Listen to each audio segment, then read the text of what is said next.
India is a country on the move. It's a rising economic power with ambitious infrastructure projects. To fuel this growth, India needs capital. This often means borrowing money from abroad. India's external debt has been steadily increasing. There's a new trend emerging: borrowing in Japanese yen. The yen's appeal lies in its current economic conditions. The Bank of Japan has kept interest rates incredibly low. This makes borrowing in yen very attractive for countries like India. This can be a major advantage for a country looking to fund large-scale projects. The shift towards yen-denominated loans is a sign of India's evolving financial strategies. To understand the yen's current status, we need to look back at Japan's economic journey. In the 1980s, Japan experienced rapid economic expansion. This bubble economy eventually burst, leading to slow growth and deflation. The Bank of Japan implemented aggressive monetary policies. It slashed interest rates and pumped money into the economy. One side effect was a weakening yen. A weaker yen makes Japanese exports cheaper and more attractive. However, it makes imports more expensive for Japanese consumers. The combination of low interest rates and a depreciating yen creates a powerful incentive for countries like India to borrow in yen. It's a chance to secure financing at a much lower cost than borrowing in other major currencies like the US dollar. This is particularly attractive for large infrastructure projects that require significant capital investment. These projects are essential for India's continued economic growth and development. They include roads, railways, ports, and energy infrastructure. By borrowing in yen at lower rates, India can potentially free up resources for other areas of its economy, such as education, healthcare, and social programs. However, this strategy is not without risks. Borrowing in a foreign currency always carries the risk of exchange rate fluctuations. If the yen were to suddenly appreciate against the rupee, India's debt burden could increase significantly.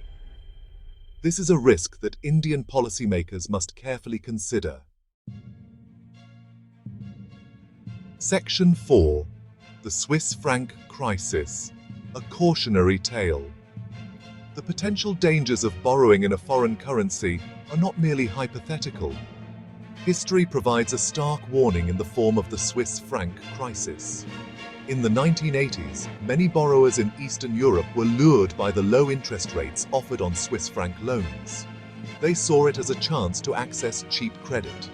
However, the Swiss franc appreciated sharply in the late 1990s and early 2000s. This meant that borrowers suddenly found themselves owing far more than they had initially borrowed. Many were forced into default, causing widespread economic hardship. The Swiss franc crisis serves as a reminder that exchange rates can be volatile and unpredictable.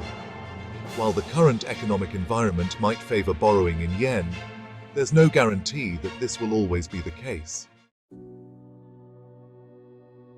Section 5. Balancing risk and reward in a shifting landscape. The decision to borrow in yen is a calculated risk for India.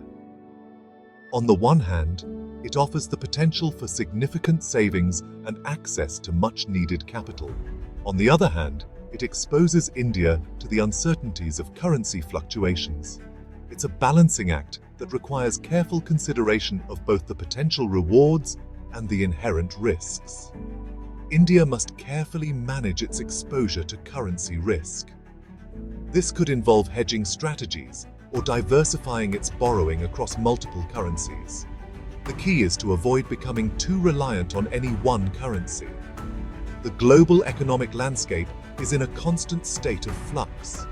Interest rates rise and fall, and currencies fluctuate. India's policymakers must remain vigilant and adaptable, adjusting their strategies as needed to navigate this complex and ever-changing terrain. Section 6. Looking ahead, navigating the uncertainties. The future of yen-denominated loans in India depends on many factors. The trajectory of the yen and rupee, Global interest rates and Japan's policies will play a role. India's growing appetite for yen loans reflects a trend of seeking alternative financing. The key is to proceed with caution, weighing benefits against risks.